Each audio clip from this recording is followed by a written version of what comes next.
grabar. Bueno, bienvenidos a todos a esta jornada de seminario que tienen la principal función como de dar a conocer el trabajo que se hace en los seminarios, sobre todo para las generaciones que no están inscritas todavía en un seminario, los de segundo, tercero. Y bueno, vamos a comenzar rápido. Primero le doy la palabra a mi compañera Isidora, que va a leer un recordatorio.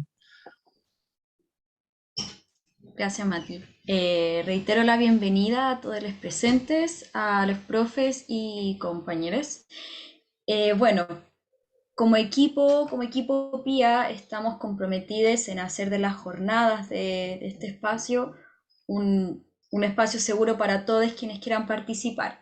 Por lo mismo, les solicitamos informarnos por el chat, ya sea de manera pública o privada, si ingresa al taller a alguien que pudiera comprometer la comodidad y seguridad de ustedes durante el encuentro.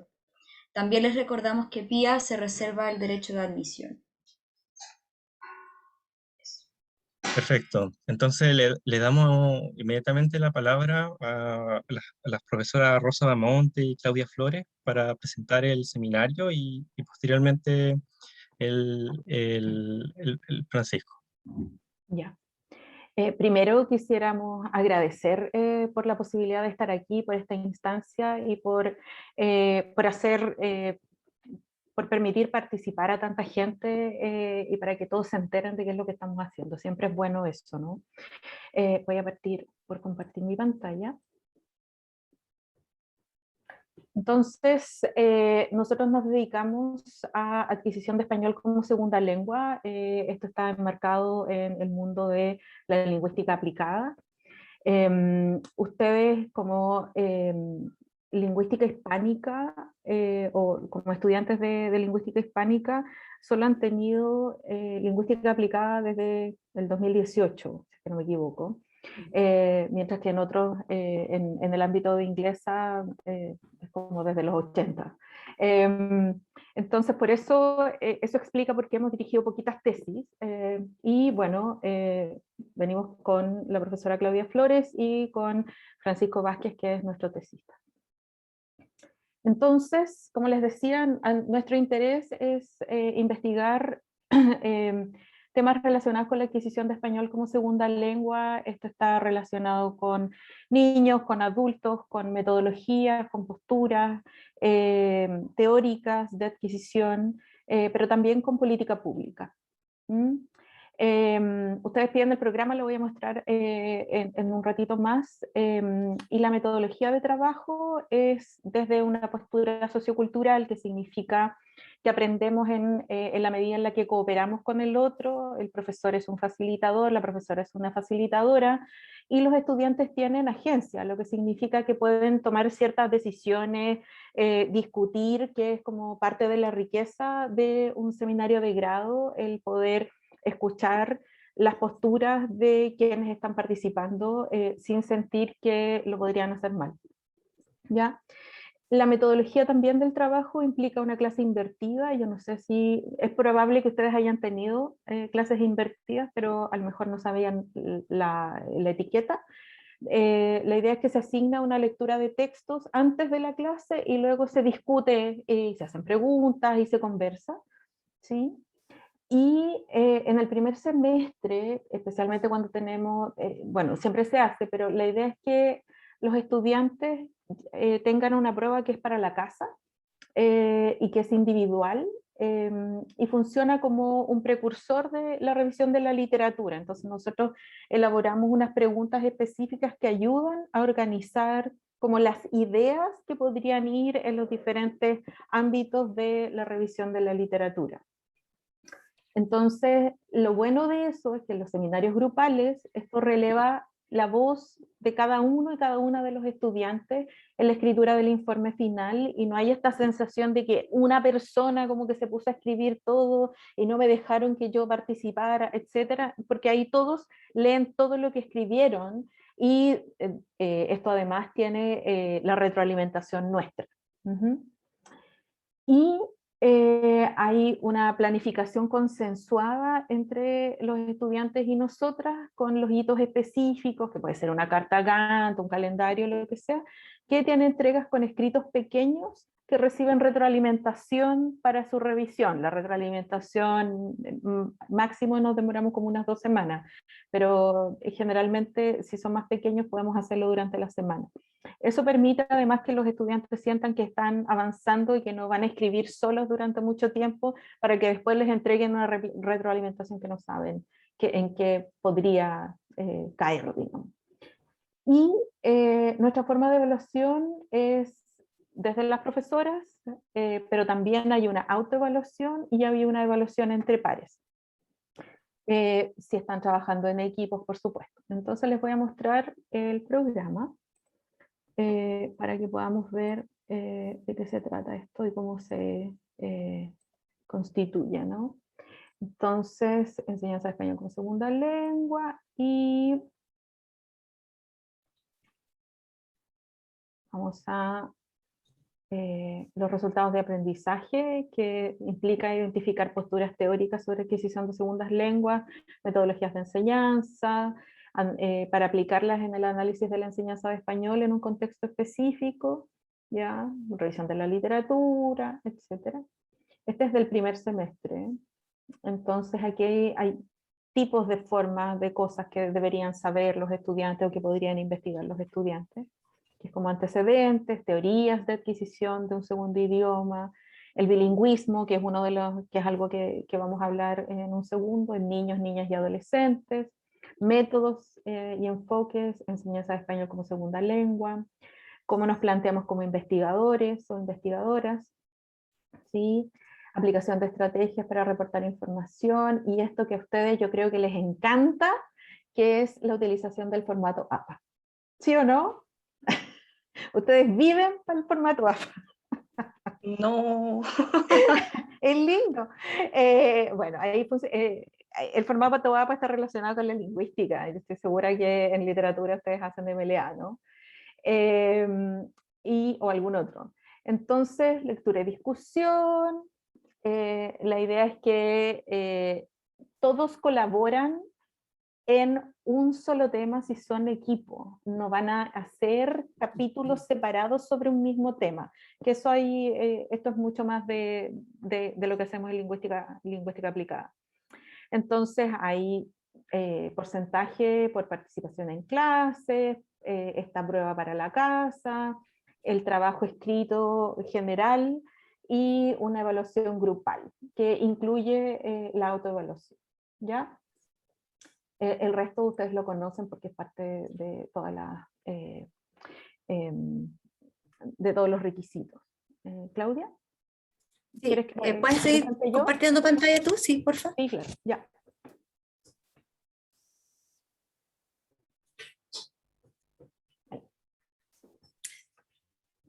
Entonces, un poquito como de contexto, ¿verdad? Rosy mencionaba que debido a que la inclusión de la lingüística aplicada como una asignatura para la mención de lingüística solo data del año 2018, hemos realizado una tesis por año a partir del 2019, ¿verdad?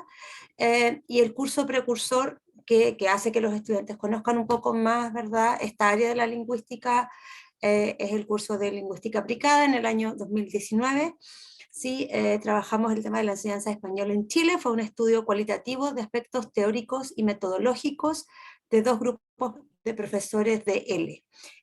Así como la salvedad interesante también es que la enseñanza de español como segunda lengua, como lengua extranjera, ¿verdad? En tanto enseñanza a extranjeros tiene larga data en la facultad, pero ya su estudio y la enseñanza de la disciplina a nuevos estudiantes un poco más nuevos, por lo tanto lo que siempre nos enfocamos a que los estudiantes investiguen, estudien, está relacionados con temas de la enseñanza de español en Chile, ¿sí? Con muchas veces la revisión de la literatura, por supuesto, la experiencia que han tenido otros países en materias similares. Y en el año 2020 también en pandemia, todo por Zoom, sin llegar a vernos nunca presencial. Trabajamos en políticas lingüísticas, acciones y perspectivas teóricas en la enseñanza de español a estudiantes no hispanohablantes en el sistema educacional público y privado chileno. Aquí estábamos entonces ya, lo que Rosy mencionó, desde un lado, ¿verdad? Investigando un poco, estudiando cómo se enseña español, pero también acerca de la existencia de políticas lingüísticas para la enseñanza de español a las personas, a los estudiantes, ¿verdad?, que no hablan la lengua, sea en el sistema público o sea en el sistema privado. Estos 2 años anteriores las tesis fueron grupales, este año la situación cambió un poco y estamos con un estudiante. Rosy, si avanzas. Estoy tratando de avanzar. Ahí está. Gracias. Entonces, este año, ¿verdad? La tesis es sobre las prácticas docentes orientadas al desarrollo de español como segunda lengua de estudiantes no hispanohablantes en establecimientos educativos públicos. Esto se vincula igual con las 2 tesis anteriores, vamos como haciendo como unas especificaciones, y esto está en qué contexto, si nomás, dale nomás Rosy. La inmigración de personas no hispanohablantes, esto es un tema súper interesante que ha relevado la enseñanza de español como segunda lengua, la ha puesto, ¿verdad?, mucho más como en la palestra. Antes no estaba, no se discutía, se hablaba poco, se pensaba que los extranjeros siempre estaban aquí ya habiendo aprendido español, si estaban en la universidad o estaban por razones más bien turísticas, pero hoy enfrentamos, ¿verdad?, que los estudiantes están, efectivamente los y las estudiantes están en escuelas públicas y no públicas, pero en este caso nos interesa. Entonces, ¿qué se ha hecho, verdad, en relación a la inclusión de estos estudiantes que no hablan español? ¿Cómo se ha abordado su proceso de adquisición de esta segunda lengua y el desarrollo de español en la sala de clases? Recordemos que en este minuto la mayoría es una población haitiana, ¿verdad?, distribuida en distintos establecimientos a lo largo del país, y las escuelas, debido a lo que ya los estudiantes habían estudiado el año anterior, se han desarrollado pocas políticas públicas que orienten a las escuelas sobre, ¿verdad?, la enseñanza de español a las personas no hispanohablantes, y por lo mismo, y a raíz de eso mismo, también hemos podido constatar que tampoco se trabaja el tema del bilingüismo, es decir, la preservación de la lengua materna de estos estudiantes. Por lo tanto, eso es algo que también en esta tesis de este año se está estudiando. Sí, y yo creo que aquí ya podría entrar Francisco, ¿no? Porque estamos justito con la hora. Sí, ¿Sí? 12 minutos, sí, vamos, va Francisco. Ya. Como aparece aquí en el PPT, el objetivo general de mi tesis es determinar la pertinencia en relación con lo que planteó la literatura del marco teórico, de las prácticas pedagógicas que son realizadas por 20 establecimientos para la inclusión lingüística de los estudiantes inmigrantes no hispanohablantes. Por ejemplo, la tesis, al menos el cuerpo de la tesis con el que yo estoy trabajando, va en la misma línea con las tesis anteriores, como dijeron las profesoras, pero además de eso toma como corpus lo que las profesoras hicieron el año pasado durante un curso de formación de comunicación intercultural y lingüística el año pasado, que lo hicieron como entre septiembre y noviembre, si no recuerdo mal. A partir de eso, mi tesis es básicamente analizar como las acciones concretas que realizaban los profesores, porque una de las tareas que los profesores le dieron a los profesores y asistentes a ese curso fue como describir las acciones que ellos realizaban para poder hacer una inclusión lingüística de los estudiantes inmigrantes no hispanohablantes. Y a partir de eso, lo que yo estoy haciendo es como crear un sistema como de etiquetas a partir como de mi marco teórico y irlas identificando para así categorizar como el tipo de prácticas como de acuerdo a los modelos de educación bilingüe que están en mi marco teórico. Que ahí, como los profesores colocaron en el PPT anterior, hay distintos modelos de educación bilingüe, que el más común, que se podría decir que en realidad no es de educación bilingüe, pero que se incluyen esos, es uno que se llama Nada Únete, por mencionar uno, que es donde prácticamente ingresan inmediatamente a los inmigrantes no hispanohablantes a clases junto con los hablantes nativos, sin ninguna preparación ni apoyo en la lengua materna, ni la lengua L2, que en este caso sería español en Chile. Y que es el peor, y que es el más común. Claro, Es el más común, sí. claro, y como que dentro de eso, como que los programas de educación bilingüe como que prácticamente se dividen en dos, que son como bilingüismo sustractivo y aditivo, donde el bilingüismo sustractivo vendría siendo donde los alumnos aprenden la L2, que en este caso sería el español, pero en detrimento de su lengua materna. En cambio, de bilingüismo aditivo, los alumnos estarían aprendiendo ambas lenguas, dependiendo del tipo de programa de educación bilingüe, como el porcentaje, pero el objetivo ideal sería que se lograra una biliteracidad en ambas lenguas. Ujú.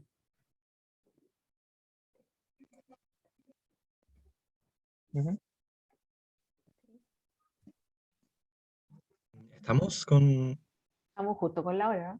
Bueno, entonces vamos a proseguir con el próximo seminario, Nación y Narración, Narrativa Chilena e Identidad Nacional. Le damos la palabra al profesor Ignacio Álvarez. Hola, muchas gracias por la invitación. Agradezco también a las estudiantes que nos acompañan hoy día en el seminario. Voy a tratar de ir al super callo de el seminario que estamos trabajando este año. El seminario se llama, como ustedes bien leyeron, Nación y Narración, y está pensado fundamentalmente como ofrecer un marco teórico que probablemente los estudiantes no hayan visto durante su formación en el pregrado, que es en este caso la teoría de la nacional, digamos, de la identidad nacional y el nacionalismo, en el contexto de la narrativa chilena, y abrir la cancha para que en el contexto de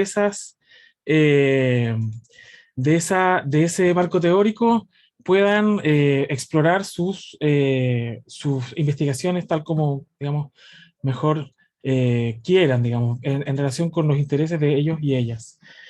Estoy buscando, que justo lo tenía abierto, me parece que lo cerré, el programa, para mostrarles nomás la parte como más bibliográfica del texto, del seminario, perdón. Aquí está. Eso es, aquí está. Entonces, les comparto el programa. Ahí está. Ok. Voy a la parte de saberes contenidos directamente. Entonces, la parte teórica, el concepto de nación, una parte historiográfica, el debate de los historiadores a propósito de la formación de la identidad nacional en Chile, y algunas perspectivas teóricas para el análisis. Eso lo vimos durante el primer semestre. Y luego, algunos esquemas de periodización de la narrativa chilena para poder ofrecer un mapa en el cual el estudiante o la estudiante pueda poner su proyecto. Algunos ensayos de análisis para ir probando, digamos, el marco teórico, son los que están ahí puestos en ese ejemplo. El primer semestre lo dedicamos a la formulación de un proyecto de investigación, en el fondo. Y aquí es donde toma importancia el siguiente esquema, que a mi juicio corresponde también a algunas de las dificultades fundamentales que tuvimos durante el primer semestre. Poder alinear el tema y la pregunta de investigación, la hipótesis, los objetivos, la metodología y el plan de trabajo.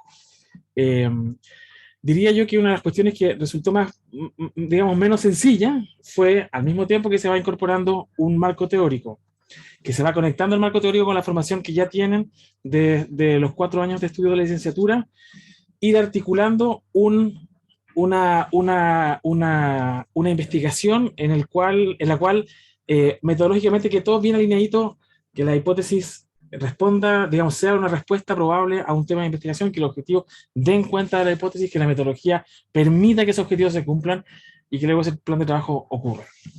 Diría yo que un aprendizaje que al menos desde el lugar en donde estoy me pareció ver en los estudiantes y las estudiantes tenía que ver con que en el caso de la literatura hay un ida y vuelta entre objetivo e hipótesis.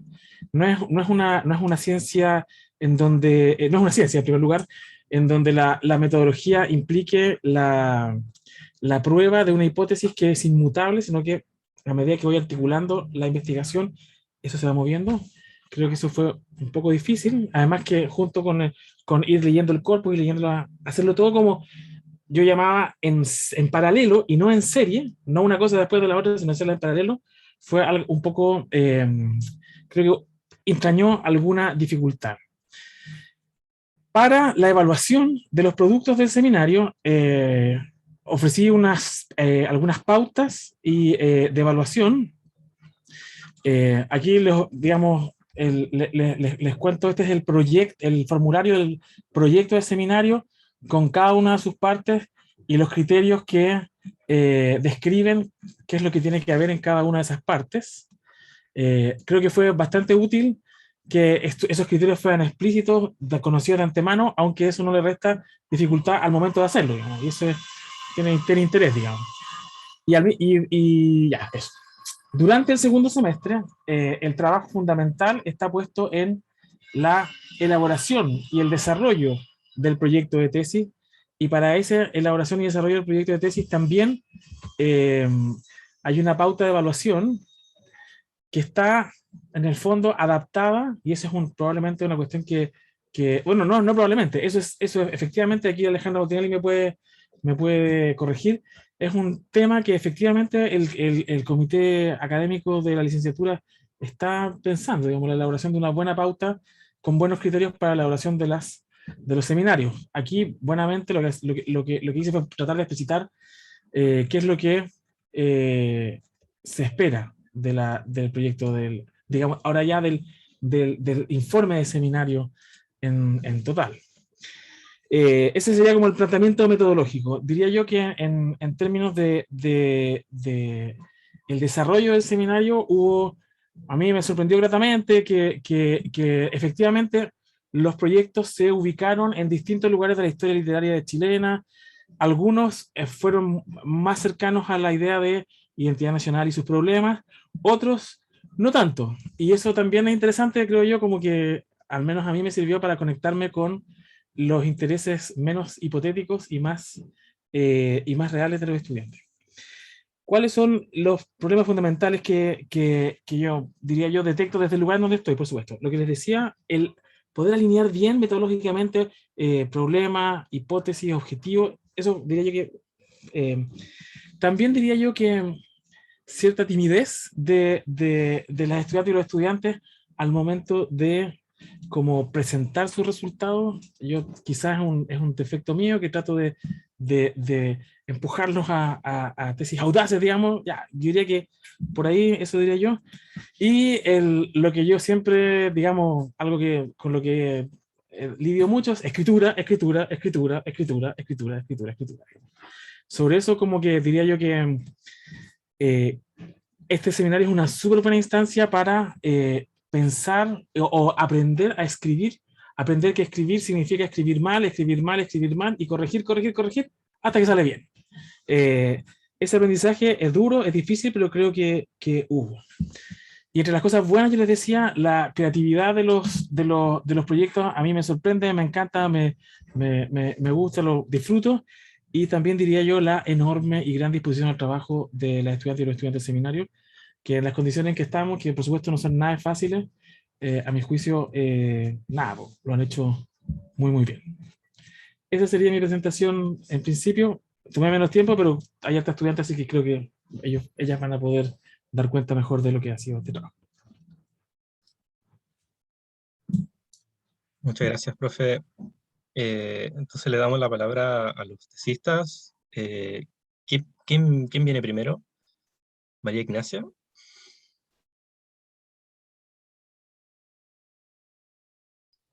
Bueno, ya que insisten, no me queda de otra. Bueno, yo voy a empezar entonces. Voy a compartir pantalla, eso sí. ¿Hay permiso? Sí.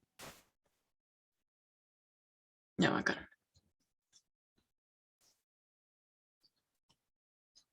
Bueno, aquí está mi presentación. Buenas tardes, espero que estén muy bien. Voy a comentar más o menos en términos generales de qué se trata mi informe de seminario. Como bien decía el profe Álvarez, yo al menos me alejé un poco de lo que es la identidad nacional y me fui por el lado de la identidad en general, con sus distintas particularidades. Así que, bueno, voy a explicar más o menos de qué se trata mi informe de seminario.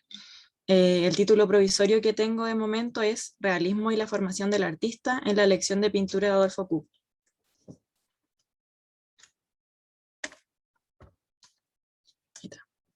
Bueno, mi corpus es la lección de pintura, que es una novela corta de Adolfo Kuh, autor chileno, publicada en 1979. Más o menos trata de un niño de 8 años, de clase baja, que encuentra su talento como pintor. Y vemos a lo largo de toda la novela cómo se va desarrollando ese talento y quiénes lo van guiando y cómo se desenvuelve. Mi hipótesis... Ay, perdón. Que aquí me aparece los controles de la reunión me tapan. No sé si se pueden sacar. Bueno, pero es una hipótesis bipartita, es decir, que tiene dos aristas. Cada una conforma al final una conclusión, que es la que aún no resuelvo, pero estamos en eso. Bueno, la primera arista es que Adolfo Kuh, el autor de la novela, asegura ser un escritor realista, realismo literario corriente del siglo XIX, por lo que existe una tensión entre la representación de una identidad individual y una particular. Esto es debido a que el realismo literario, que según el autor es de la novela, solo puede generar identidades particulares, pero vemos en la novela que la identidad representada tiene tintes de ser una identidad individual. Esa es la primera problemática en torno a mi informe de seminario. Y la otra problemática es que es sobre el género de la novela, que es una novela del artista.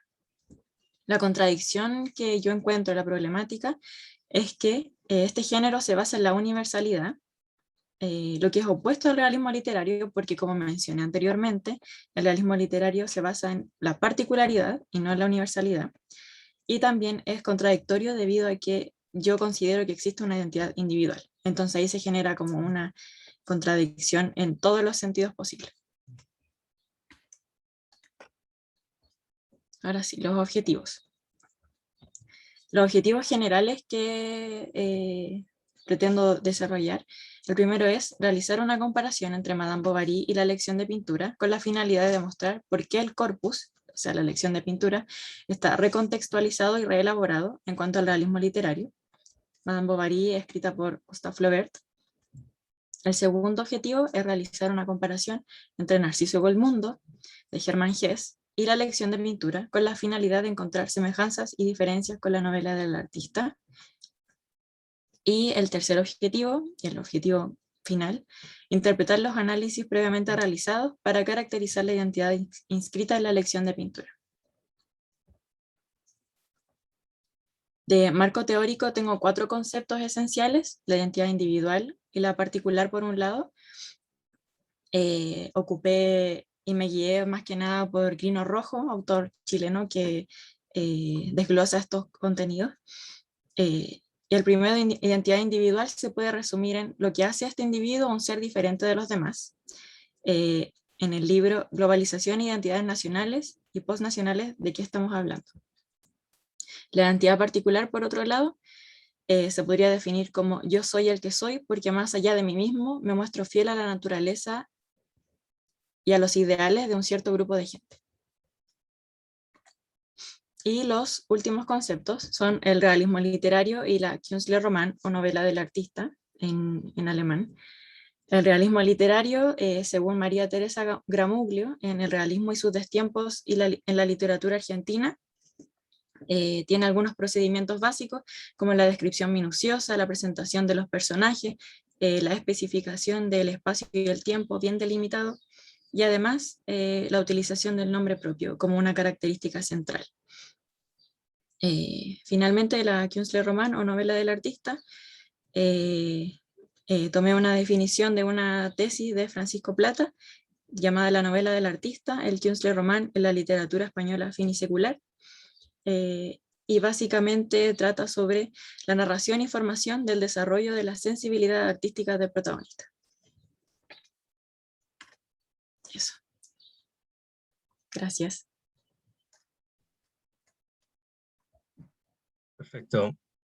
Muchas gracias, María Ignacia. Vamos con, Voy a sí, dejar de compartir. Ahí sí. con la siguiente tesis.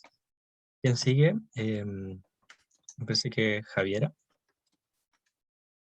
Sí, Javiera.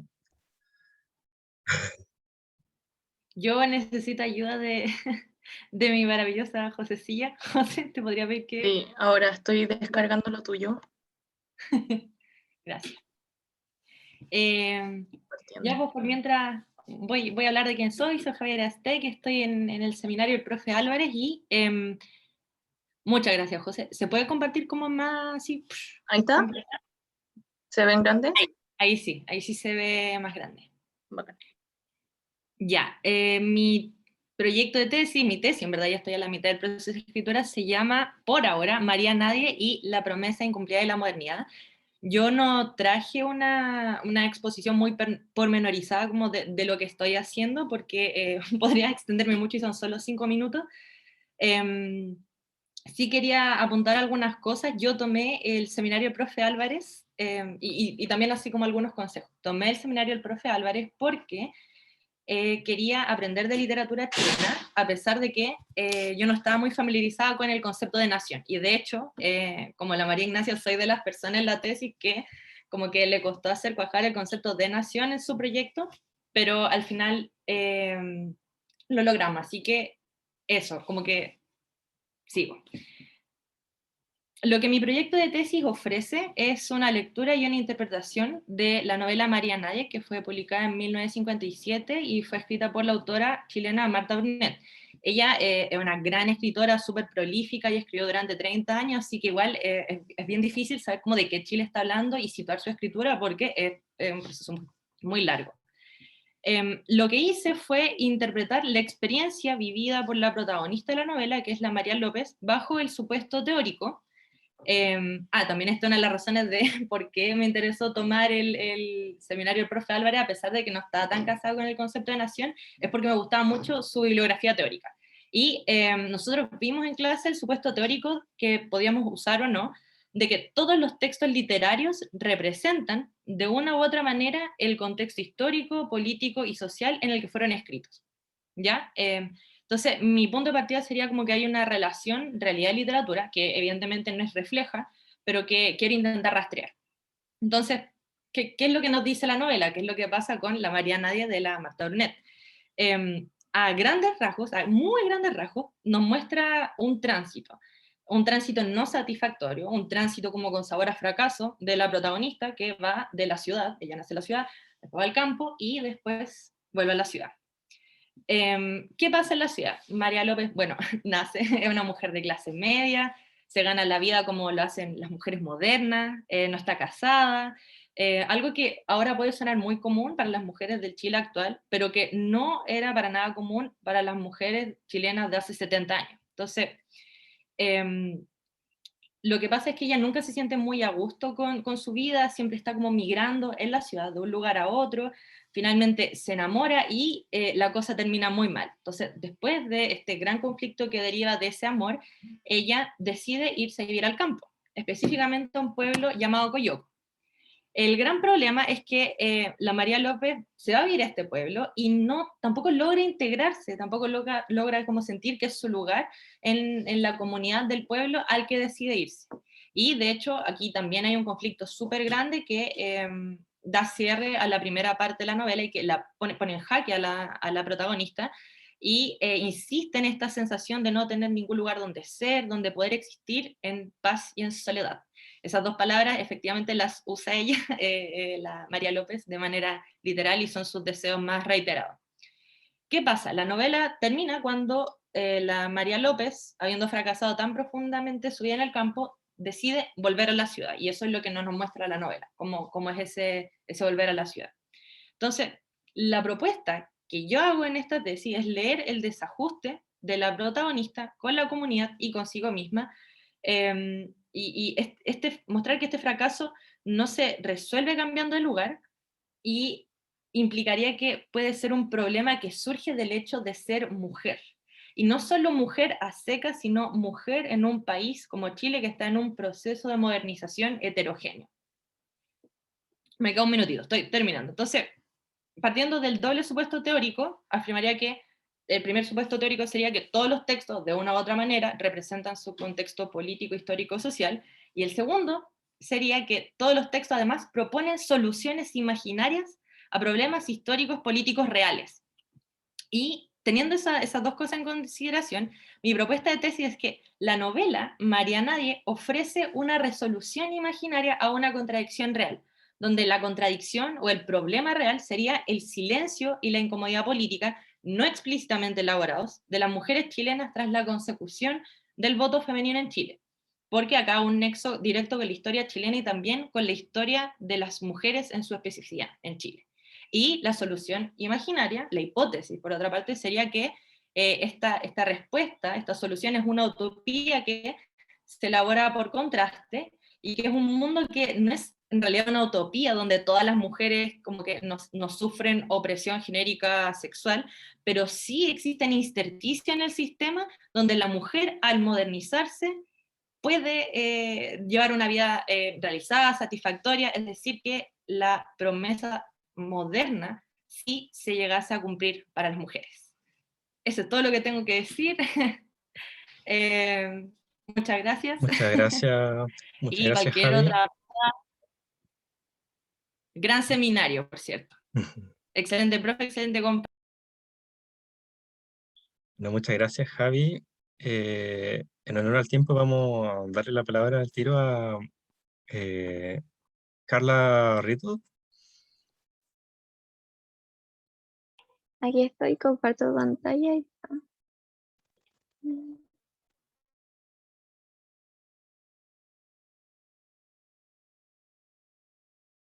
Bueno, aquí tenemos bueno, primero, buenas tardes, espero que se encuentren bien.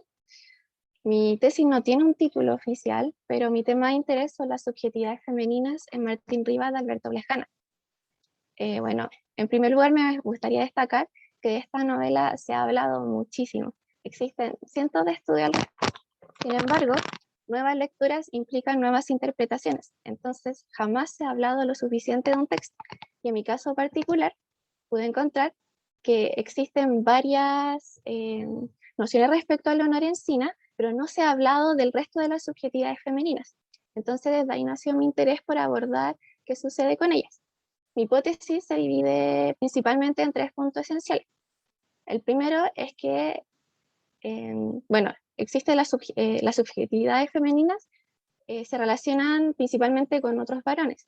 Esto será mediante la amistad, lazos familiares, pero principalmente mediante el éxito o el fracaso de las relaciones amorosas.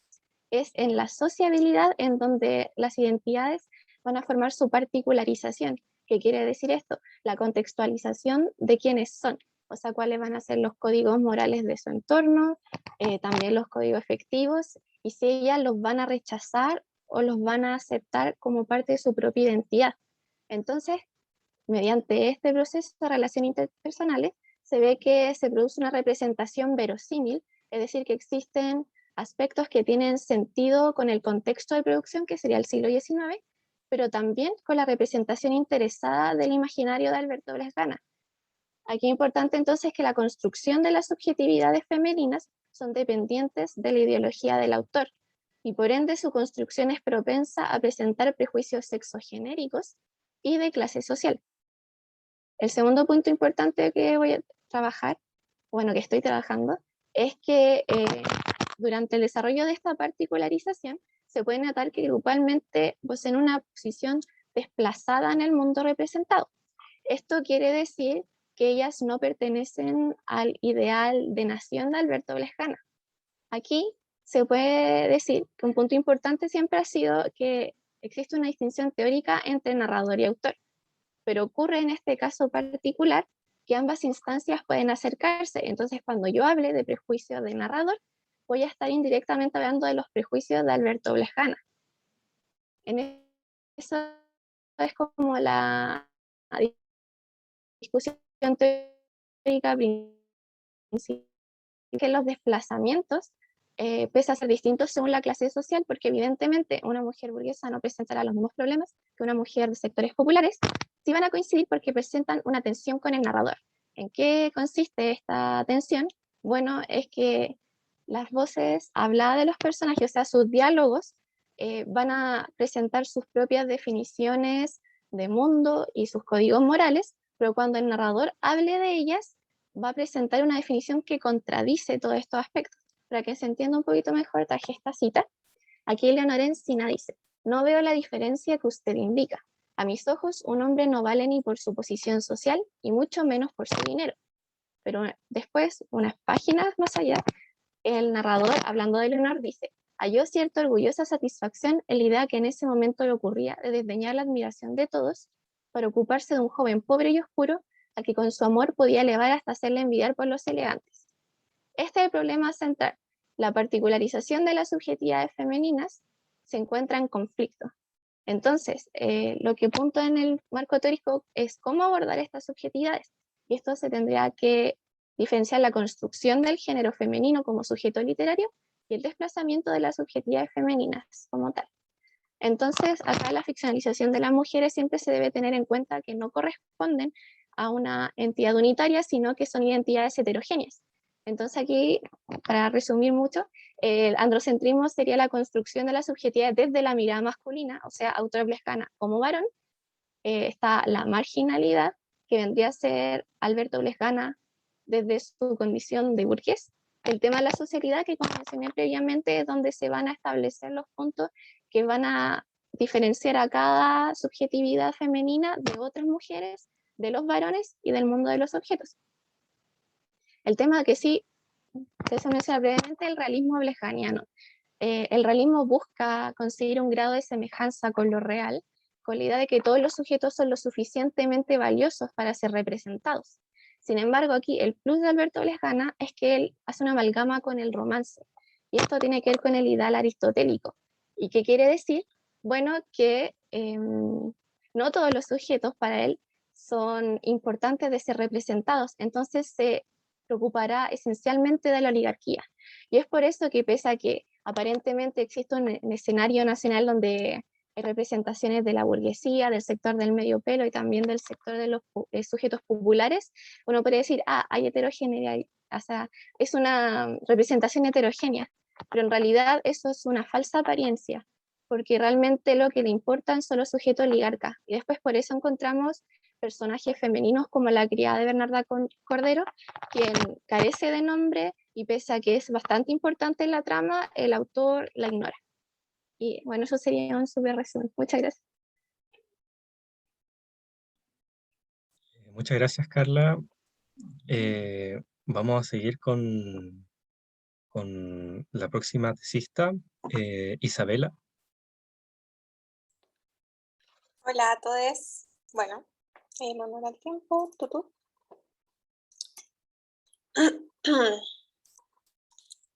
Bueno, la tesis en la que yo estoy trabajando se titula Analizar cómo y de qué manera las valoraciones y contenidos culturales estadounidenses se resignifican en la identidad chilena de la clase media alta chilena. Bueno, ahí hay una redundancia, tengo que arreglarlo. De Mala Onda, de Alberto Fuguet. Bueno, como pueden ver, el corpus con el que yo voy a trabajar va a ser Mala Onda de Alberto Fuguet, que está de aniversario número 30 este año. Se publicó en 1991, y la hipótesis con la que voy a trabajar es: existe un intercambio cultural desde los valores y costumbres estadounidenses hacia los valores y costumbres que moldean la identidad chilena en aspectos lingüísticos, éticos, valóricos y formativos de la clase media alta de fines del siglo XX. Evolución identitaria que se desarrolla y representa a los personajes de la novela de Fuguet. La representación de este intercambio cultural presentada por Fuguet es la figura del cuico como una de las versiones de identidad chilena, sirviendo como ejemplo para cuestionar la existencia de la simbiosis chilena-estadounidense que se plantea en el texto. Bueno, como pueden ver, yo estoy trabajando con el tema de la identidad nacional del seminario, y mi idea es demostrar que si bien existe un intercambio cultural, una importación cultural desde los Estados Unidos a la clase media alta chilena, no se desarrolla una simbiosis total, por lo que nuestra sociedad chilena, si bien muta, no cambia por completo con la identidad estadounidense. Bueno, les voy a mostrar un poco mis capítulos. Para guiarlos un poquito, voy a trabajar con la introducción. Aquí tengo la hipótesis que ya les presenté, los objetivos. Mi marco teórico, le puse Descubriendo la teoría detrás de Mala Onda, donde voy a trabajar con los conceptos de migración, identidad, cultura e importación cultural, y de manera importante con la globalización e intercambio cultural. La globalización toma un punto importante porque es gracias a ella que se nos facilita este intercambio cultural. Entonces le voy a dar un doble clic, una importancia a ese tema. Como tercer capítulo, que ya es el desarrollo de mi tesis, tengo la investigación y desarrollo de los elementos culturales estadounidenses y chilenos de Mala Onda, de Alberto Fuguet.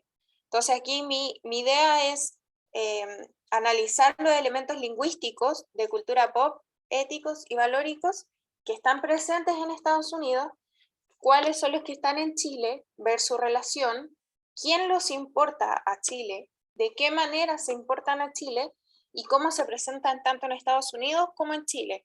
Porque recordemos que las mismas cosas que aquí en Chile pueden ser bien vistas, en Estados Unidos pueden ser mal vistas o de baja clase.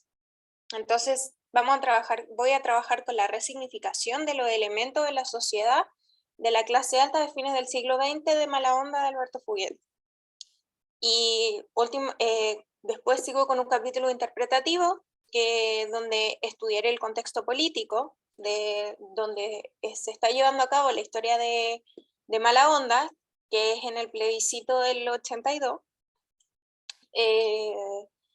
Voy a trabajar con la biografía de Alberto Fuguet migrante, porque él viene de una familia que emigró a Estados Unidos y él volvió después. Entonces, ¿cuál es su concepción de mundo? Y para trabajar con el aspecto migratorio de Fuguet, voy a trabajar con otra novela que es semi-autobiográfica, que es Missing, que nos va a ayudar como guía para comprender el mundo de Mala Onda. Si bien Missing sale con posterioridad a Mala Onda, sí nos sirve como guía para entender algunos de los aspectos que nos presenta el autor en Mala Onda. Y la identidad narrador y autor, diferencias y similitudes, trabajar con la identidad de Alberto Fuguet y trabajar con la identidad de Matías Vicuña, que es el narrador de Mala Onda, ver las diferencias y similitudes para terminar con conclusiones y bibliografía. Les tengo algunas citas de ejemplo como de los aspectos más importantes de la tesis, aspectos centrales, aspectos lingüísticos. Regresa a Chile, loco, este puterío rasca, bomb, con milicos por todos lados, la repre, las mentes chatas, es más que heavy, es hardcore. Aspecto lingüístico por donde lo miren, importación cultural de las palabras en inglés hacia el idioma en español, adaptarla. El segundo punto importante son las producciones culturales. Por ejemplo, la segunda cita dice, mis fuentes han sido no tradicionales, o sea, más que el colegio y esos cursillos del norteamericano, el American se aprende en la radio, el cine, los discos, las revistas, tirándose alguna gringuita que vino vía el Youth for Understanding. Y como tercer aspecto importante, los valores éticos y morales. Por ejemplo, tengo cita, después se largó en la típica de los chilenos. Habló de los cartuchos, que somos todos tan provincianos y trancados y prejuiciados, y que nadie se atrevía a dejarse llevar por el momento. Y bueno, esa es la línea central y principal de mi trabajo. Espero motivarlo y un seminario bacán, así que eso. Gracias. Muchas gracias, Isabela, por tu tesis y bueno, a todas en verdad las del seminario del profesor Álvarez. Vamos a cerrar entonces esta jornada de seminarios con el seminario de la profesora Alejandra Botinelli y recordar también que al final se va a abrir un espacio para dudas con respecto a las distintas tesis y todo. José, no sé si quieres empezar o... Gaby, Dafne. Ya, yo puedo empezar. ¿Puedo partir el tiro o ahora alguna quiere empezar antes?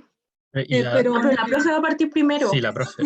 La profe, sí, perdón. Dale, a presentar el seminario, sí. Eso. Solamente Isidora quería consultarle, exacto, para no pasarme el tiempo que podría tender a hacerlo. ¿Cuánto es el tiempo que tengo? 12 ¿10 minutos. 12 ya. minutos. Igual cuando esté a la mitad o casi finalizando yo le voy a Yo me voy avisar. a poner a los 10 minutos, así que no te preocupes. Muchas gracias. Bueno, ¿puedo compartir, cierto? Sí, puedo compartir. Bueno, siempre se me pone esta cosa, esta barra, así que ahí creo que puedo... Está viéndose entero, ¿cierto? Ahí está. Creo que está lento. Cargando. Ya, ahí sí, ¿sí? Ok. Sí. Barra, lo mismo que le pasaba a alguien más.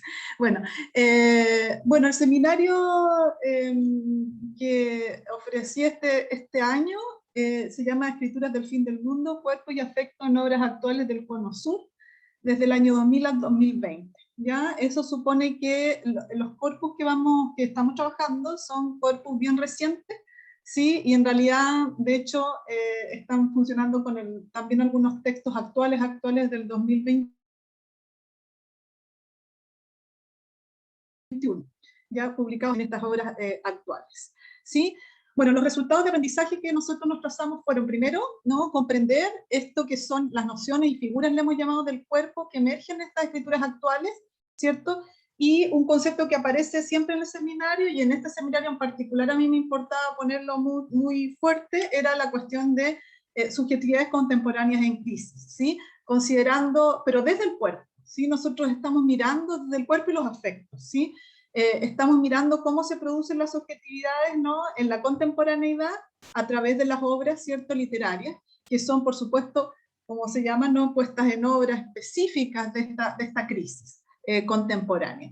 El segundo, y ese es un objetivo súper fundamental, el segundo, bueno, obviamente proporcionar conceptos que permitan el análisis a las y los estudiantes, ¿cierto?, de las construcciones ficcionales del cuerpo y la experiencia de los afectos en estas obras, ¿cierto? El tercero es insertar las obras y los autores correspondientes, digamos, en lo que llamamos, ¿cierto?, la praxis social e histórica nacional y latinoamericana del periodo, o sea, la discusión sobre qué es la crisis también, digamos, está vinculada a los procesos también nacionales. ¿Por qué decimos nacionales? Porque, por ejemplo, abordamos algunas obras, doy un ejemplo, peruanas, y ahí tenemos que conocer que las obras peruanas que estamos abordando corresponden a una generación de escritores peruanos reciente, porque estamos con la obra reciente, ¿cierto?, que han sido denominadas como generación del miedo, y cuyas obras siempre, o no siempre, pero en muchos casos hacen referencia a un proceso histórico específico del Perú, ¿sí?, de los últimos, desde de los años 80, que se llamó la guerra interna, como ejemplo, ¿sí? Entonces, siempre en correlación con, digamos, la dimensión sociohistórica en que son enunciadas las obras. Luego, por supuesto, producir, digamos, los vínculos conceptuales también entre los ejes principales del curso, que están elaborados en torno a algunas preguntas, cómo las obras figuran en el cuerpo, cómo significan los afectos, y cómo constituyen la experiencia contemporánea del cuerpo en el tiempo y el espacio contemporáneo. Y la idea de crisis, ¿no? Finalmente, analizar los modos en que estas escrituras figuran el fin del mundo, el tiempo, del cuerpo y de los afectos. Ahí, eso yo diría que este es el objetivo que quedó más o menos pendiente en la medida en que la mayoría de los estudiantes, las estudiantes se concentraron en la construcción del cuerpo y los afectos, en la contemporaneidad, pero la cuestión del fin está solamente abordada por algunas de las obras, ¿no?, que ellos y ellas escogieron, ¿no? Bueno, finalmente elaborar esta investigación original, ¿cierto? La metodología es la siguiente, que nosotros usamos. Yo la uso hace hartos años en los seminarios de grado que he visto y más o menos funciona. Fue un desafío hacerlo en Zoom este año. Creo que había una súper exigencia de parte de la generación, ¿no?, de las y los chiquillos sobre... digamos, después de llevar un año en Zoom, digamos, entonces había una cierta qué sé yo, ansiedad, ¿no?, que yo no la vi otros años, porque cuando uno está en la cotidianidad uno puede ir manejando más esa ansiedad que siempre genera el proceso de escritura y investigación del informe, digamos, de grado, ¿cierto? Pero intentamos, digamos, ir apuntando la modalidad, pero la modalidad es un trabajo que tiene, diría yo, 3 partes, ¿no? 2 grandes núcleos, que son el primer semestre, en el que terminamos con el proyecto de tesis entregado, ¿ya? Y el primer momento es ese, ¿ya? Y el segundo momento es el momento ya del segundo semestre, o de los últimos 3 meses, diríamos, o 3 meses y medio del semestre, donde las y los estudiantes lo que hacen es escribir su tesis o su informe, ¿no? ¿Cómo hacemos esto? Yo esto me gustaría compartirlo porque creo que es una experiencia interesante. Nosotros lo que hacemos es que el primer semestre tenemos como 2 momentos, ¿no? Un momento que yo le llamo expansivo completo y colectivo, absolutamente colectivo, donde expansivamente leemos primero un corpus que yo les presento, un corpus teórico que yo les presento, que es común, lo leemos entre todos, y las y los estudiantes realizan un trabajo de lectura anotada, con fichas, etcétera, teóricas, un corpus común. Y luego también un corpus común de obras, ¿no? Entonces, todas ellas y ellos van a tener leído, en este caso, este año fueron 6 obras en la modalidad online, normalmente son 8 o 9, ¿ya? Novelas, poemarios, etcétera, que todos manejamos. Luego, ellos y ellas leen, escogen 2 o 3 obras que va a leer cada uno, normalmente son 2 extra, y que van a comunicar a los demás miembros del seminario. Entonces, lo que se produce es una multiplicación de obras, ¿no? En que cada uno conoce las que leyó, pero además escucha a los demás otras obras. Y entonces puede entrar a una segunda etapa en la metodología del trabajo, que es como una etapa de concentración, ¿no? Donde ya empieza ya no a expandir las lecturas, sino a cerrar en torno a tu problema. Y entonces lo que empezamos a elaborar es las preguntas de investigación y la pregunta fundamental de investigación, y etcétera. Y entonces definir el corpus de obra, y en relación con eso definir el problema, definir el marco, digamos, teórico que cada persona va a funcionalizar en relación con su problema. ¿Ya? Empezamos por un tema, y luego elaboramos preguntas, y luego construimos como problema. ¿Ya? Y luego pasamos a la elaboración de objetivos, ¿cierto? A partir de las preguntas, y luego ya de hipótesis, ¿sí? Bueno, al final, entonces, la primera parte del curso tiene su proyecto más o menos listo, pero siempre un trabajo conmigo en términos de ida y vuelta. Depende de cada persona cómo funcione, pero en general hay un trabajo de ida y vuelta del proyecto varias veces, lo que saben las personas que están acá. Hasta que, en opinión de la docente, ¿sí? Es un proyecto que está en forma para ser viable como investigación, ¿sí? Y la segunda parte del curso completa es la parte de la escritura, donde también es más individual, es bastante individual conmigo, ¿no? Como docente, y hay momentos de compartir los avances, sobre todo al principio, de las escrituras de los primeros capítulos, pero luego ya en la última fase ya esa escritura, los últimos capítulos, las conclusiones, son trabajo de escritura nomás, ¿no? Cada uno conmigo, ¿no? Y de vuelta también revisión de los capítulos. Bueno, yo quería solamente decirles algo respecto de qué es esto del cuerpo, porque igual aparece raro como poner como esta cuestión que es como exógena como a la literatura. Y bueno, nuestro punto de partida es el cuerpo entendido, ¿cierto? No como lo ha entendido, digamos, el discurso cristiano, tradicional, etcétera, y otros, ¿no? La filosofía también moderna, racionalista, ¿cierto? Que asumió el cuerpo como un receptáculo, ¿cierto? Y que aloja, ¿no? Algo que digamos que lo supera. Para nosotros el cuerpo, desde Merleau-Ponty y otros autores, ¿no? Es más bien un espacio que es un cauce y un vínculo con el otro, con el exterior, con el mundo, ¿cierto? Y entonces por eso hablamos, y casi todos creo hoy día en este seminario están usando mucho, y no es casualidad esta idea de el cuerpo como memoria viva, ¿no? Bueno, también otra de las, por ejemplo, de las vías de trabajo que tenemos sobre la cuestión del cuerpo en la literatura tiene que ver con cómo funciona lo abyecto, que es un interés también recurrente, y también en esta versión del seminario, ¿no? En la perspectiva de Judith Butler sobre todo, y de Julia Kristeva, ¿cierto?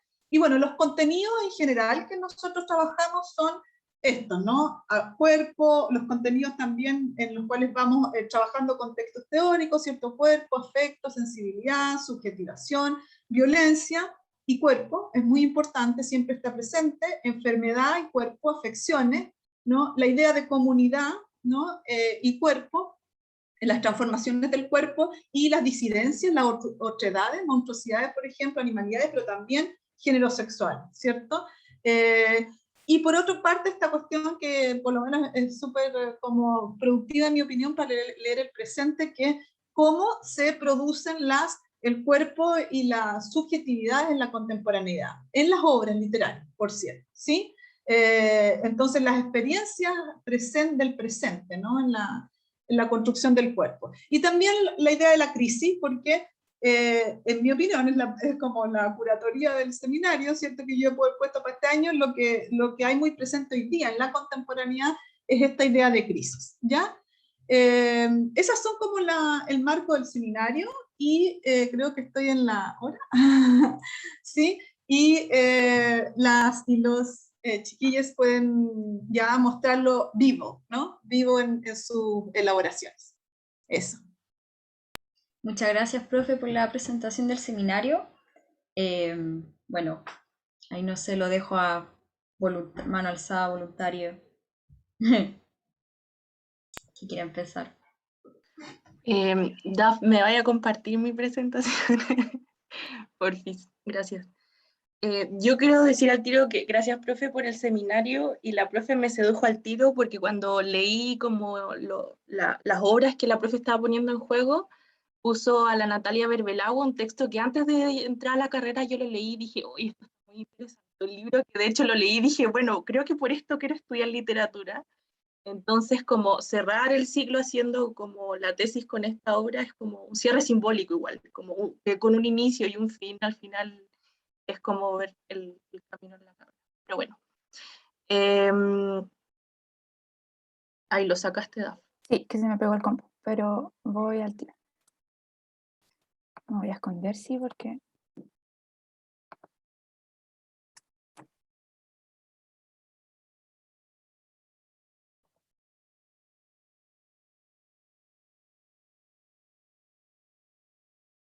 Daf, puedes, si no puedo ir después, si tenéis problemas ahora. No, tranqui, espérame, está cargando. Ya. Está cargando, está cargando, está cargando. Ahí sí. Zoom está aquí y tu presentación aquí. Ya, ¿se ve? Está, ahora sí. Ya, ¿se ve grande, cierto? Se ve grande, sí. Ya. Se ve. Ya, entonces el título que yo tengo en mi tesis, que creo que en volar lo voy a cambiar, pero el que tengo por ahora es Representaciones de los cuerpos femeninos alternos, experiencias corporales y afectivas, una revisión de la narrativa contemporánea de Natalia Berbelagua y Mariana Enríquez. Dale nomás, da. Bueno, ¿en qué va entonces mi investigación? Bueno, esta tiene como objetivo analizar cómo esta narrativa contemporánea chilena y argentina, particularmente de estas dos autoras que les nombré recién, está representando los cuerpos femeninos alternos mediante sus experiencias corporales y afectivas. Estoy indagando constantemente cómo esta literatura reciente problematiza las representaciones de estos cuerpos que siempre son sociabilizados mediante los afectos tales como la repugnancia, el miedo, el odio a sí mismo también y el odio por otros, y representados a través de las formas de lo monstruoso o incluso lo perturbador. Esto entonces a mí me permite detectar cuáles son y cómo funcionan las diversas estrategias narrativas que ofrecen las autoras para elegir tales cuerpos como sujetos complejos, o sea, cuerpos femeninos alternos que persisten en una reivindicación de su propia alternidad y presentados, y esto es súper interesante y que me ha guiado mucho el texto que la profe hace analizando Valporno, presentados siempre desde sus espacios periféricos. Dale, Daf. Bueno, el corpus que yo he escogido para esta investigación son en Mariana Enríquez, el texto Las cosas que perdimos en el fuego del 2016 y Los peligros de fumar en la cama del 2009, donde ahí yo no analizo la obra completa, sino que escojo dos textos. y de Natalia Berbelagua, con uno de sus primeros textos, Valporno, también ahí escojo 2 cuentos de ella, con esto estoy trabajando. Entonces, a modo un poco de justificar por qué estas obras, es que yo creo que estas narrativas recientes del Cono Sur estarían, según mi perspectiva de análisis, exhibiendo de las formas más variadas y sugerentes mi objeto de estudio, que recordemos son los cuerpos femeninos alternos. Entonces, aquí en estos cuentos se me presentan protagonistas que tenemos mujeres obesas, tenemos mujeres que se queman o han sido quemadas, tenemos representación también de un híbrido de zombie fantasma que además se presenta como en un estado de descomposición, o incluso también se me presentan historias de mujeres que lidian con la experiencia del aborto. Entonces, ver cómo esta literatura reciente está moldeando y viendo como estos nuevos cuerpos que se enuncian desde las periferias y como reivindicándose, al final, o sea, estas obras son perfectas como para tratar mi tema. Dale, Daf, ahí sí. Bueno, mi hipótesis, y al final, ¿qué es lo que estoy diciendo yo? ¿Qué es lo que ocurre en estas obras? Te digo que los cuentos de tanto de Berbelagua como Enríquez proponen una representación de los cuerpos femeninos alternos que lidian con un medio que la sociabiliza mediante afectos vinculados con lo alterno, como dije anteriormente, con la repugnancia, con el miedo, con el odio, y representaciones monstruosas o perturbadoras, que son lo que yo creo mecanismos que los arrastran a estos sujetos femeninos involuntariamente a exponerse como un sujeto incómodo dentro de la sociedad. Sin embargo, y esto es lo interesante, las representaciones de estos cuerpos superan el mero anclaje interno. Y aquí postulo que esta orientación es concretada a través de los cuentos por 3 estrategias que hacen las autoras, que son: primero, se le otorga a los cuerpos femeninos en la obra siempre una capacidad de agencia dentro de sus propios relatos. Segundo, en la narración se exacerba siempre la atención al momento de escribir los cuerpos femeninos en cuanto a características físicas y o psicológicas. Y en tercer lugar, también siempre en la obra se les confiere una razón de ser a estos sujetos, que explica al final sus comportamientos y o conducta, aunque sea desde sus propias lógicas, pero está siempre la razón de ser. Y yo digo que estas 3 estrategias entonces son, provocaría una reivindicación consciente de los cuerpos femeninos desde su propia alternidad. Bueno, ahora dale, Dafa, la siguiente. Ya para terminar, el marco teórico, bueno, es súper importante porque al final sustenta todo lo que uno está diciendo y hablando constantemente. Puse aquí algunos que no son todo lo que estoy abarcando, pero sí creo que son importantes. Por ejemplo, los afectos. Estoy con Sara Ahmed, con la política cultural de las emociones. Como mencionaba la profe, ella se instala desde el giro afectivo, que es un proyecto destinado a indagar en formas alternativas de aproximarse a la dimensión afectiva, pasional, emocional, a partir de su rol en el ámbito público. Por eso que es tan importante en mi marco teórico. Después tengo a cuerpo, como lo mencionó la profe, con Le Breton, que dice él que el cuerpo es el vehículo que permite al sujeto conocer al mundo y percibir los afectos. Luego también ocupo mucho el término de otredad, que ahí lo ocupo a través de Aníbal Quijano. También veo lo abyecto, que me voy con Julia Kristeva, que lo abyecto es todo esto que se vuelve, es lo que perturba una identidad, un sistema, un orden, que al final es como yo veo que es lo que están haciendo al final estos cuerpos femeninos puestos en obra en mi corpus, y dale Dafa a la otra. Y también estoy trabajando el cuerpo monstruoso, que lo veo a través de Gabriel Giorgi, y el cuerpo gordo también, que lo veo de un texto súper interesante que es de Constanza Álvarez, La Cerda Punk, que son ensayos desde un feminismo gordo, léfico, anticapitalista y antiespecista. Y bueno, también veo las crisis corporales, que al final esta es la perspectiva teórico-metodológica que sostiene todo mi análisis, porque ve el tema de las cronotopías literarias, donde yo digo que la cronotopía que existe transversalmente en todos mis cuentos es el de las crisis corporales. Siempre veo que los protagonistas llegan a un momento en la obra que traspasan un límite, llegan a una crisis corporal, y eso también lo estoy poniendo en juego constantemente. Y ahora últimamente, en el último capítulo estoy tratando la maternidad obligatoria, visto por la Adrienne Rich, que la Javi de hecho me dio varios textos, muchas gracias Javi. Y nada, pues visto la maternidad como una institución que tradicionalmente ha controlado a las mujeres, etc. Así que eso va mi presentación y con eso termino. Gracias, José, te pasaste. ¿Quién más? ¿Puedo ir yo, chiquillas? Es que me tengo que ir en un Dale, rato. Gaby. Dale nomás.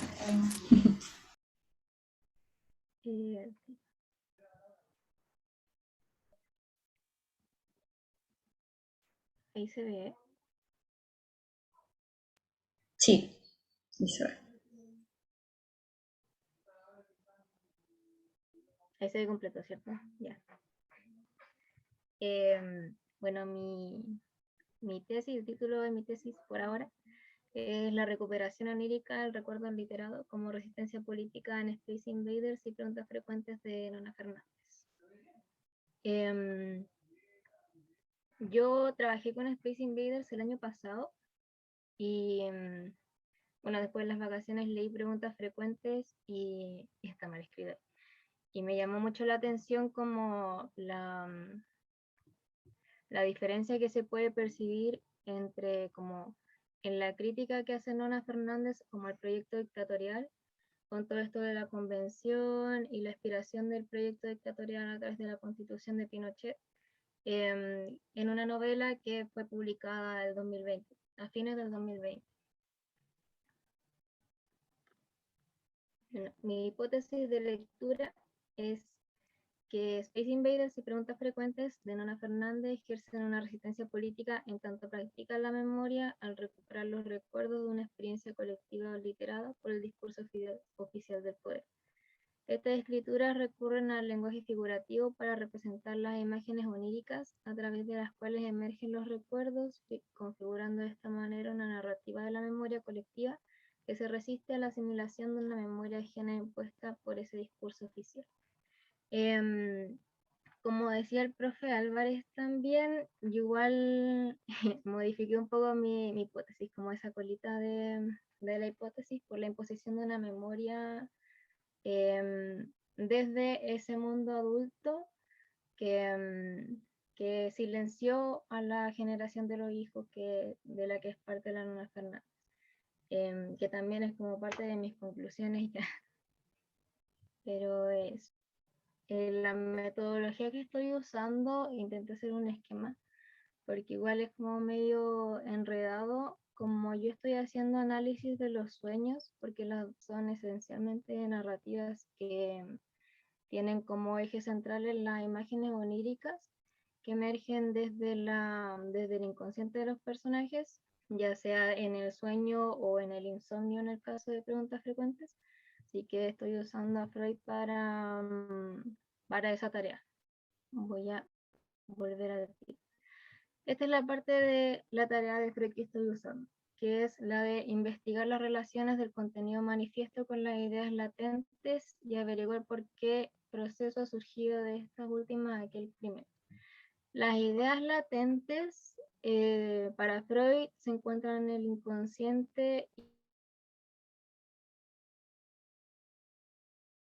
y no son contenido manifiesto, es como un jeroglífico, como una imagen que está que necesita ser descifrada para acceder a ese contenido latente, que sería como el significado y que oculta también el deseo, porque el sueño responde también a eso, como a un deseo que está latente.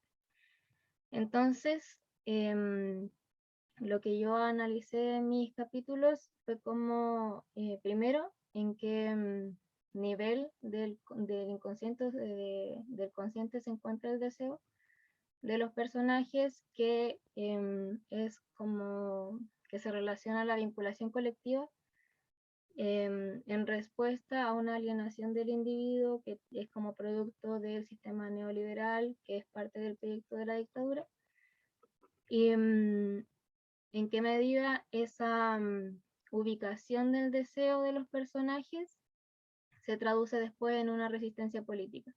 Entonces lo que yo logré averiguar es que en Space Invaders, que es la novela del 2013, el deseo se encuentra en un nivel inconsciente en los personajes y eso se traduce en una fragmentación del relato de la memoria y del recuerdo, porque lo que tenemos en Space Invaders es una narración coral de lo que son los recuerdos, pero no hay una vinculación real en la vida despierta de los personajes, entre ellos.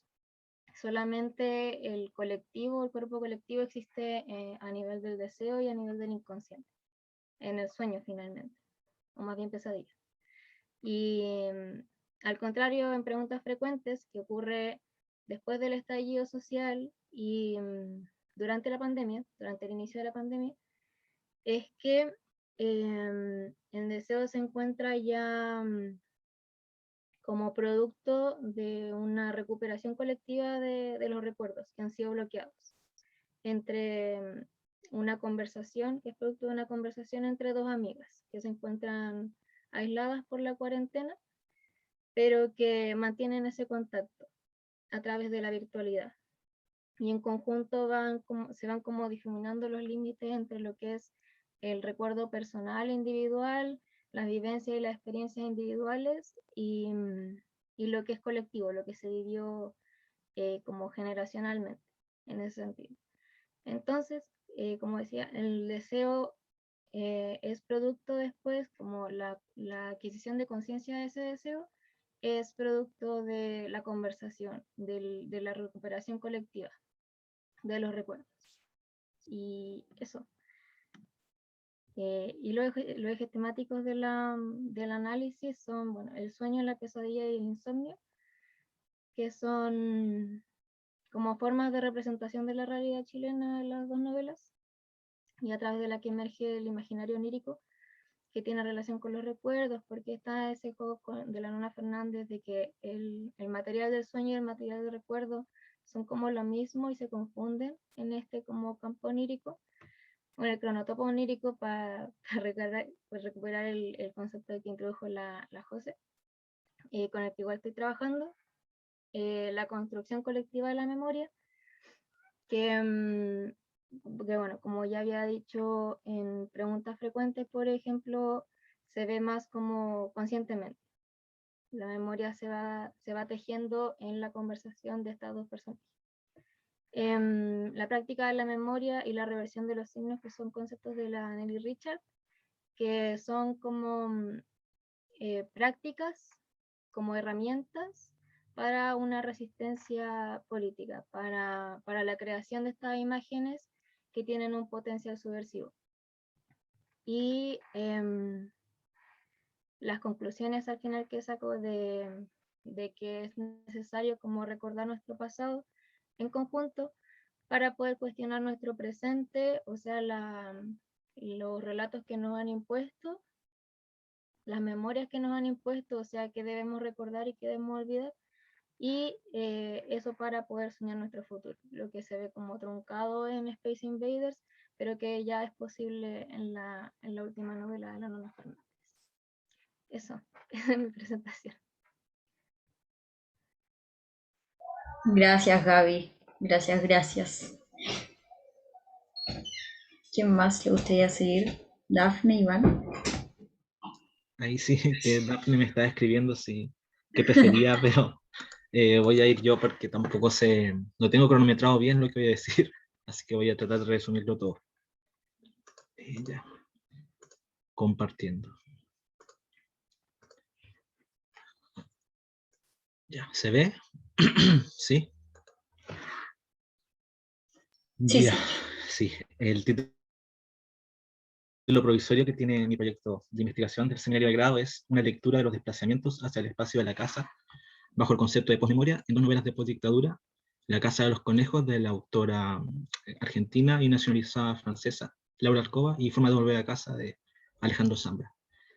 Para empezar, quise colocar las portadas porque me han hecho últimamente reflexionar mucho sobre cómo se representa la infancia, y en ese sentido, las dos obras que forman parte de mi corpus también dialogan como con las portadas que han tenido las otras novelas de la producción. Por ejemplo, en La vida privada de los árboles también está la imagen de la casa, con esa ventana abierta que también como que provoca a entrar y salir, y también está la imagen de la representación de los niños, como cómo se puede representar la infancia.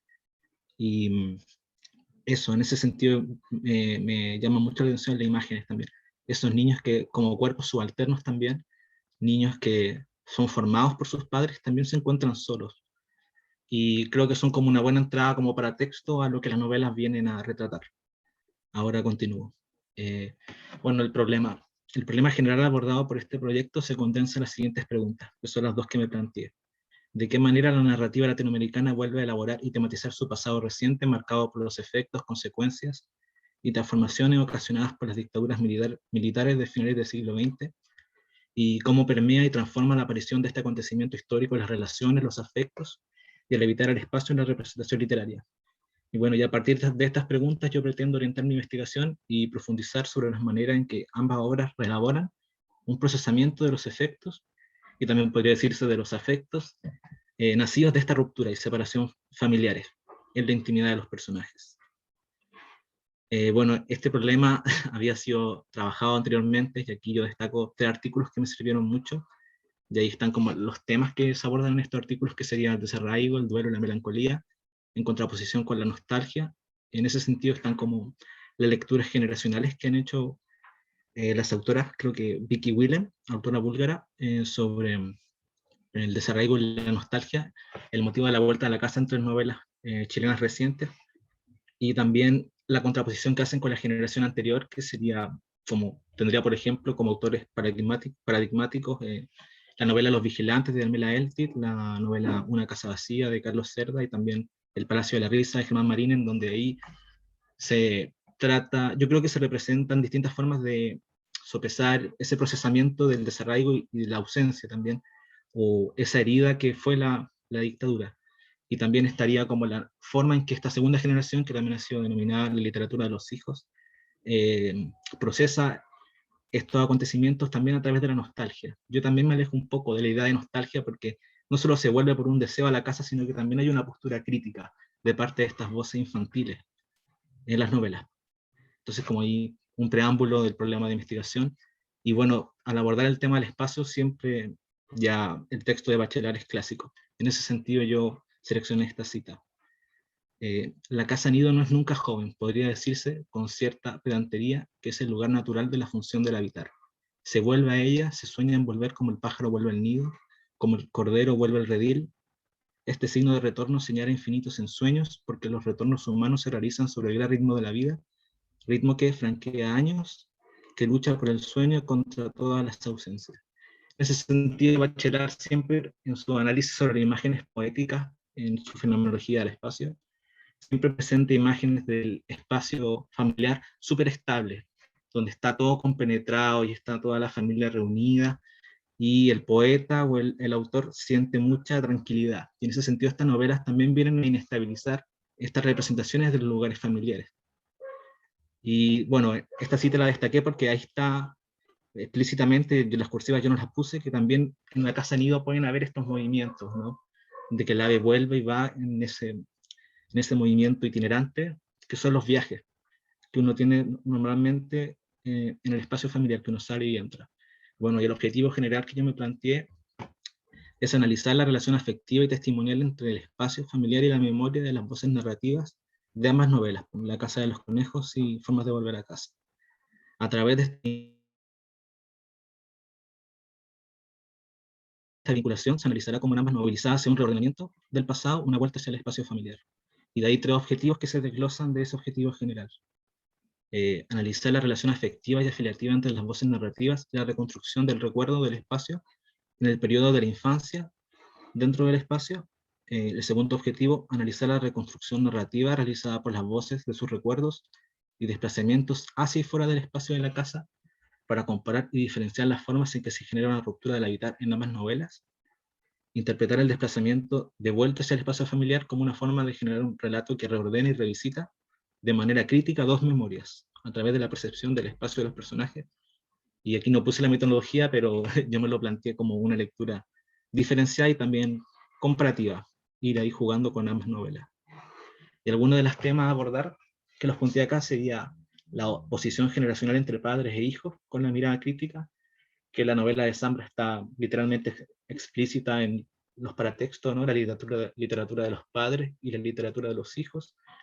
también las dicotomías que se generan en el espacio, que sería los movimientos entre lo público y lo privado, y el adentro y el afuera. También la problemática del género, sí, qué es lo que uno está leyendo, a qué es lo que yo me enfrento, si son autobiografías, son autoficciones, son autonarraciones. Los vínculos de afectos que se ven afectados en esta crisis del espacio familiar, la inestabilidad de la familia y el problema de las memorias. La hipótesis sería, el motivo del espacio de la casa sería central en la articulación narrativa del recuerdo, operando como un cronotopo en ambas novelas. Cronotopo como un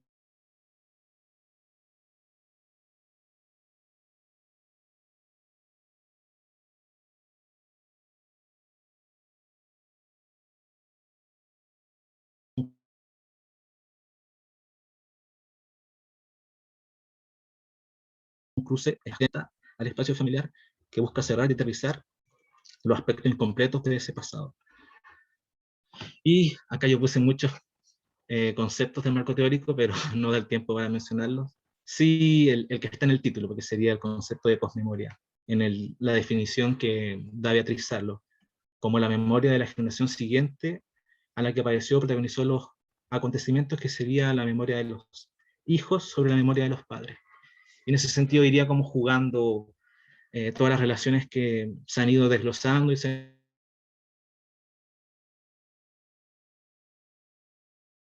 han ido generando, sino también el espacio en que los autores se conciben a sí mismos y cómo van escribiendo y formando su obra. Así que eso. Muchas gracias por su tiempo. Gracias, Iván, a ti también. Bueno, gracias. Dale.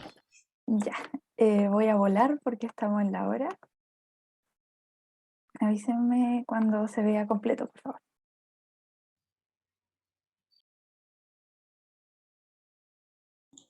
Se ve súper bien. Ya, es que a mí se me pegó. Pero bueno, mientras se despega, saludarles a todos. Mi tesis se inscribe en el... Dejé de compartir, no sé por qué. Ay, se cerró esta cuestión.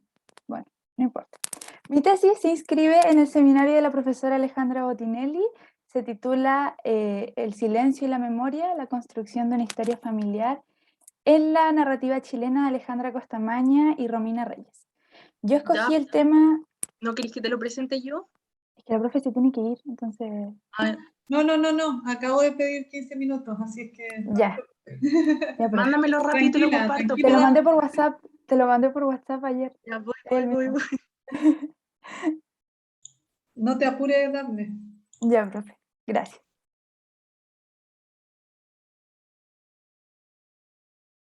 Espérenme, lo estoy descargando. Mi computador está muy malo, pero lo bueno es que no he perdido la tesis, dentro de todo lo malo que está. Ya, ahí está. ¿Se está viendo? Sí, ya, amiga, gracias. Ya. Bueno, como les decía, mi tesis se titula El silencio y la memoria, la construcción de una historia familiar en la narrativa chilena de Alejandra Costamagna y Romina Reyes.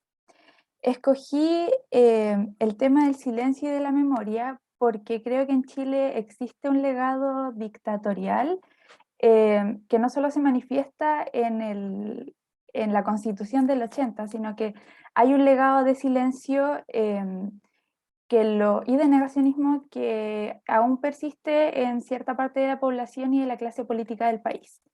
Entonces, desde allí me quise acercar a dos novelas de postdictadura y más específicamente novelas de postmemoria, que son En voz baja, de Alejandra Costamaña, publicada en el 96, y Ríos y provincias, de Romina Reyes, publicada el 2019.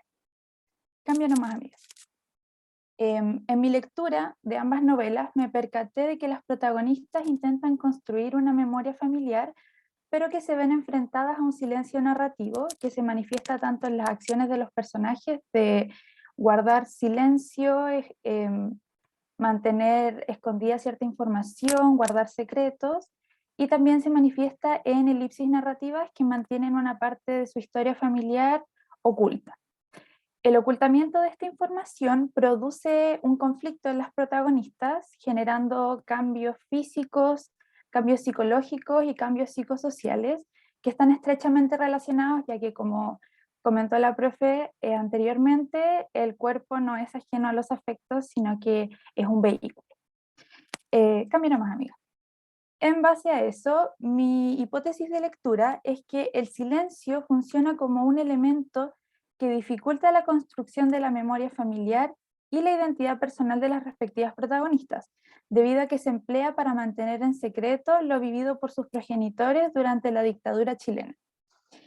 La construcción de estas historias se hace a partir del ejercicio de recordar, es decir, de traer a la memoria eventos del pasado que tienen que ver con la desaparición de un familiar, en el caso de En Voz Baja, ya que a Amanda se le oculta las razones de la desaparición de su padre, y por otro lado, los lazos incomunicados dentro de la familia que se presentan en Ríos y Provincias, ya que Javiera, la protagonista, no sabe qué cosas vivieron sus padres en dictadura, las cuales tienen consecuencias a modo de trauma en el presente y en el entorno familiar.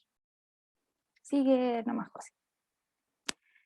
Entonces, para resolver este problema, me propuse como objetivo general analizar cómo afecta el silencio narrativo en la construcción de la identidad de los protagonistas de las respectivas obras durante su proceso de búsqueda de respuestas sobre su historia y memoria familiar.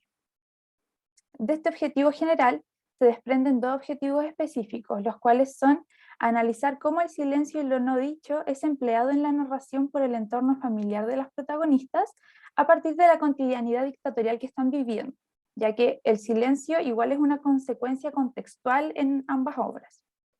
Y el segundo de ellos es analizar cómo los protagonistas se identifican en este contexto y cómo utilizan elementos memorialísticos como fotos, álbumes, cartas y recuerdos para elaborar una parte de su historia familiar.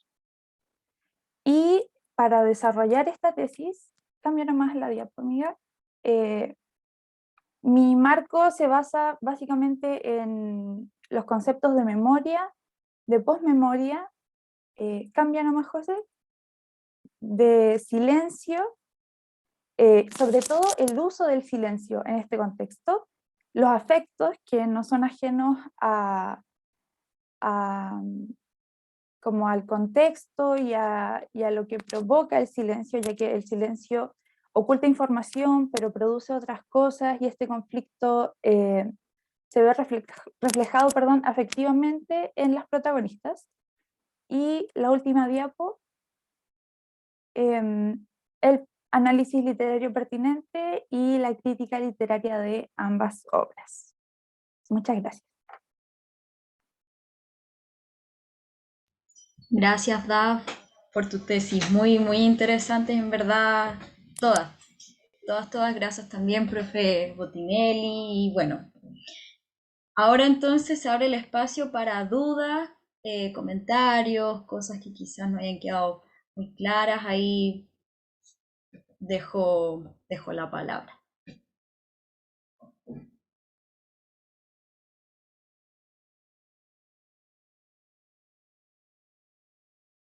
Oye, yo solo quiero dar las gracias a Pía, yo también soy parte de Pía, pero aquí el Mati y la Isi estuvieron como liderando el espacio, y gracias a Pía igual porque invitan a la gente tercero como a tener un poco más clara la película, a cachar qué onda, cómo se trabaja, y todo. Así que bacán.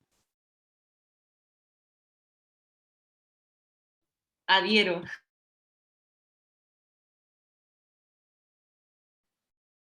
Quiero agregar algo a lo que estaban diciendo las chiquillas, que, bueno, la instancia está muy bacana, yo igual soy parte de PIA, pero también invitar a la gente de tercero, de segundo, a estar dentro de PIA también, a mantener esto funcionando, porque muchas de nosotras egresamos este año, no sabemos si el próximo año vamos a poder seguir siendo parte de esta instancia, porque es de Hispánica. Nosotras quizás vamos a estar en el magíster, quizás vamos a estar en la pedagogía, quizás nos vamos a ir a otros lugares. Entonces, eso también, la invitación abierta como para mantener a PIA funcionando. Perdón, yo creo que, bueno, muchas gracias por el espacio, me pareció súper interesante, enriquecedor. También el hecho de que quede grabado construye una memoria, ¿no?, de lo que los estudiantes, las estudiantes de la carrera están realizando, ¿no? También cómo se despliegan, ¿no?, en esta etapa final, con sus propios temas, los que más les motivan, qué sé yo, les provocan deseo también de leer. Entonces, de verdad creo que es súper interesante cómo se puede construir una memoria también, ¿no?, y una visibilización hacia fuera de la facultad también, no solo hacia adentro, también hacia afuera, de lo que están haciendo ustedes, ¿no?, de lo que están logrando en estos trabajos finales. Así es que, bueno, y aparte felicitarlas a todos, a todos, por tan interesantes trabajos y el compromiso que se nota que le están poniendo. Eso.